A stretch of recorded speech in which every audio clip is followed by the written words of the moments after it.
अब जब संगम में डुबकी लगाएंगे तो सब एक हो जाएंगे, तो उससे नुकसान किसे होगा? सवाल तो ये पूछा जाएगा ना। तो डुबकी पर, कुंभ पर सवाल उठा दो, और ये अभी से नहीं हो रहा है तो कब से हो रहा है?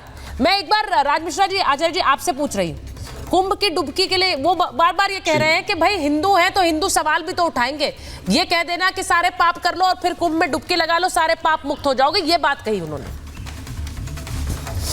सुचारिता जी, मैं श्री रामचरितमानस की एक चौपाई है जिससे चाहूंगा कि इस कार्यक्रम को शुरू कर, अपनी बात को शुरू करूं।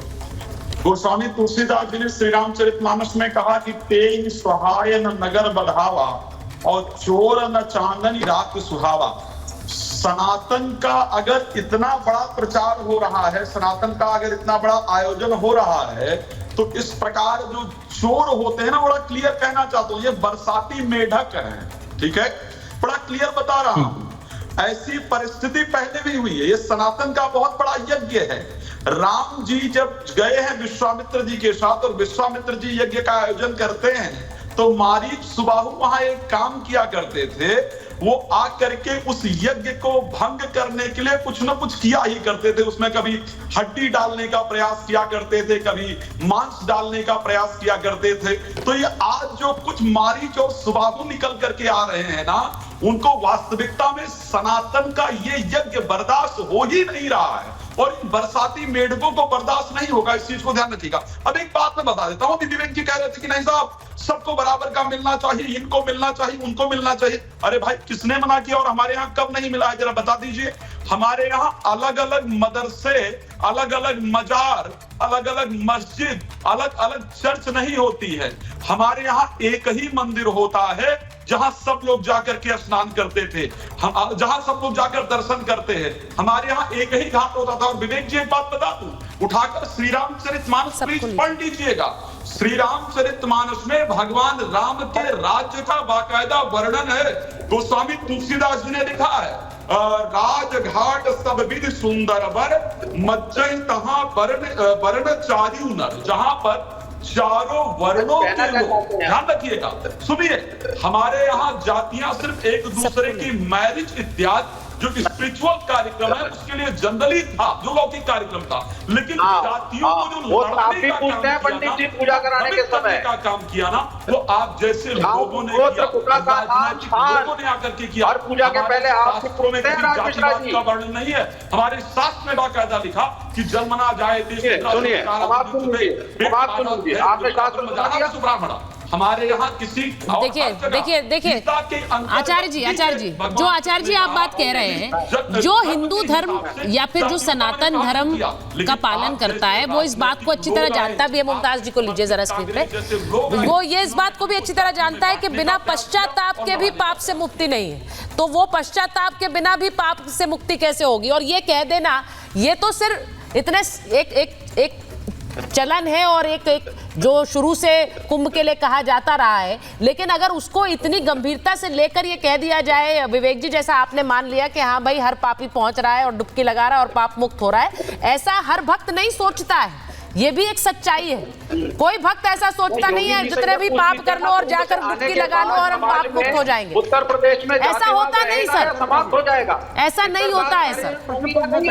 पर मैं एक चीज पूछना चाहती हूँ, क्योंकि ये एक प्रयास नहीं है। बहुत से जो वो कहते हैं ना लौट के बुद्धू घर को आए, वो तो यहाँ कुंभ के संदर्भ में हमने सामने देखा है। मुमताज जी, जो शहाबुद्दीन रिजवी साहब वो क्या बोल रहे थे और अब उनकी बोली कैसे बदल गई, अब तो वो अलग ही बोल रहे हैं। वो भी सवाल उठाने वालों में से सबसे आगे थे। अब वो कह रहे फूल बरसा दो, वो बोल रहे फूल बरसाओ, जहां से निकलेंगे फूल बरसाओ उनके ऊपर। सुचारिता जी, हमने पहले ही आपके शो में कहा था कि ये जो मौलाना शहाबुद्दीन है, ये दरअसल योगी जी के भक्त हैं, मोदी जी के भक्त हैं, और ये कहीं ना कहीं किसी की साजिश के तहत ये तमाम बयानबाजी कर रहे हैं, और वो बात सामने आ गई। आज उनका असली चेहरा सामने आ गया। योगी जी की वो तारीफ कर रहे हैं, नंबर 1।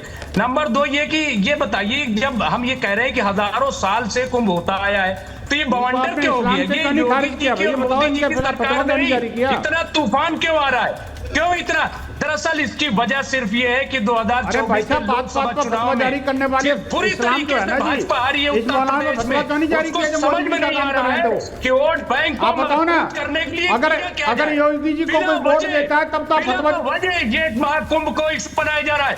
कोई इशू नहीं है, शहाबुद्दीन कोई हैसियत नहीं रखते। अगर वक्फ का कोई दावा करता है तो वक्फ बोर्ड का चेयरमैन बताएगा कि वक्फ वहां है नहीं है, वो मुझे लगता है वो तो खबर भी खत्म हो गई। दूसरी चीज ये सुनिए मुमताज जी, चंद्रशेखर रावत दे रहे तो मुसलमान क्यों जवाब देगा? चंद्रशेखर रावत अगर कह रहे तो देंगे बीजेपी वाले या जो संत महात्मा होंगे, उसमें हमारा क्या है? लेकिन नहीं है, बिल्कुल नहीं है। मुसलमानों को घसीटना, बार बार 80-20 की बात करना, बार बार राजनीति करना, ये सिर्फ और सिर्फ ये कि ये जो हार हुई है और 27 का चुनाव आ रहा है, इनको कैश करना है, इनको एकजुट करना है, हिंदुओं को लामबंद करना है। भाई ये हिंदू अपीजमेंट क्यों हिंदू अपीजमेंट? नहीं तो एक मिनट, एक बात बताइए, शलभ मनी जी को स्क्रीन पे लीजिए प्लीज। नहीं, शलभ मनी जी को लीजिए। मैं मुमताज जी, आप ये कह रहे हैं हिंदू अपीजमेंट करो, हिंदू अपीजमेंट करो और बहुत नाराज नजर आ रहे हैं। क्या मुझे एक बात बताइए, दशकों तक इस देश की राजनीति में मुस्लिम अपीजमेंट हुआ है और ये एक सच्चाई है। उसमें गुस्से में मुझे नेता कभी नजर नहीं आए, कभी कोई नेता नजर नहीं आया ये कहते हुए कि मुस्लिम तुष्टीकरण हो रहा है, अपीजमेंट हो रहा है। आज आप इतने गुस्सा हैं कि हिंदू को एकजुट कर रहे हैं योगी जी।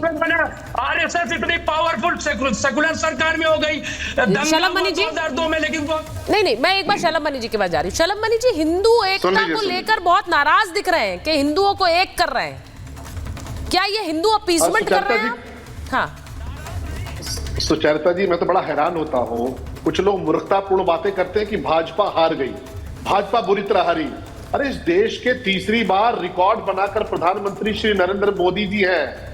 इसके बाद भी अगर जीएस का क्वेश्चन आपको पूछा जाएगा तो 5वीं क्लास का बच्चा भी बताएगा कि भारतीय जनता पार्टी की तरफ से जो प्रत्याशी थे, मोदी जी तीसरी बार प्रधानमंत्री बने हैं। तो ये दिन के सपने देखना भूल जाइए। आप इसी प्रकार से सपने देखते रहेंगे, भाजपा चौथी बार भी जीतेगी, मोदी जी चौथी बार भी प्रधानमंत्री होंगे। हाँ, अब दर्द क्या है? वो दर्द आपके चेहरे पे नजर आ रहा है। वो दर्द ये है कि उत्तर प्रदेश में 5 कालिदास मार्ग हुआ करता है, जिसको सरकारी मुख्यमंत्री आवास कहते हैं। वहां रबड़ी मिलती थी, रबड़ी, तरह तरह की खीर मिलती थी, तरह तरह की सेवइयां मिलती थी, भांति भांति की मौलाना ढो ढोकर हेलीकॉप्टर से मुख्यमंत्री आवास में लाए जाते थे और उनको सेवइयां खिलाई जाती थी, मुफ्त की रोजा इफ्तारी। वो बटनी बंद हो गई। योगी जी ने कहा कि मुफ्त का माल बंटना बंद करो, तुष्टीकरण बंद हो गया। तो जितना दर्द ये इस्लामिक लोगों को हो रहा है, उससे ज्यादा दर्द ये विवेक जैसे लोगों का हो रहा है, जो शोक और जो तथाकथित केवल नाम में हिंदू वाला है, लेकिन असली चरमपंथी ये है, विवेक जैसे लोग। क्योंकि मुफ्त की रबड़ी बंटनी बंद हो गई, मुफ्त की सेवइयां बंटनी बंद हो गई, सरकारी मुख्यमंत्री का कार्यालय था वहां रोजा इफ्तारी होनी बंद हो गई।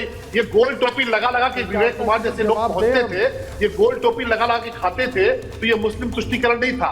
तरह तरह के मौलाना ढो ढो के लाए जाते थे, तो मुस्लिम तुष्टीकरण नहीं था। आज छाती पर इसलिए इनके कष्ट हो रहा है क्योंकि इलाहाबाद को प्रयागराज किया, फैजाबाद को अयोध्या किया,